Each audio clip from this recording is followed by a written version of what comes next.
ഗുരുവായൂർ ആനക്കോട്ട എന്നറിയപ്പെടുന്ന പുന്നത്തൂർ കോട്ട കേരളത്തിലെ തൃശ്ശൂർ ജില്ലയിലെ ഗുരുവായൂർ ക്ഷേത്രത്തിനടുത്തുള്ള ഒരു പ്രശസ്തമായ ആനശാലയാണ്.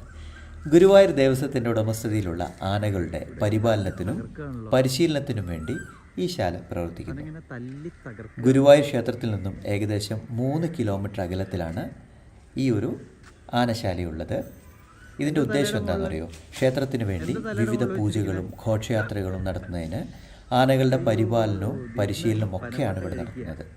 ആനകളുടെ എണ്ണം എന്ന് പറയുന്നത് ഒരു സമയത്ത് ഏകദേശം 50-60 ആനകളോളം ഇവിടെ ഉണ്ടാകും എന്നാണ് പറയുന്നത്. അങ്ങനെ ഒരുപാട് ചരിത്രപരമായിട്ടുള്ള പ്രാധാന്യം ഉണ്ട് കേട്ടോ ഈ ഒരു കോട്ടയ്ക്ക്. പുന്നത്തൂർ കോട്ട ഒരു പഴയ രാജവീടായിരുന്നു എന്നാണ് പറയപ്പെടുന്നത്.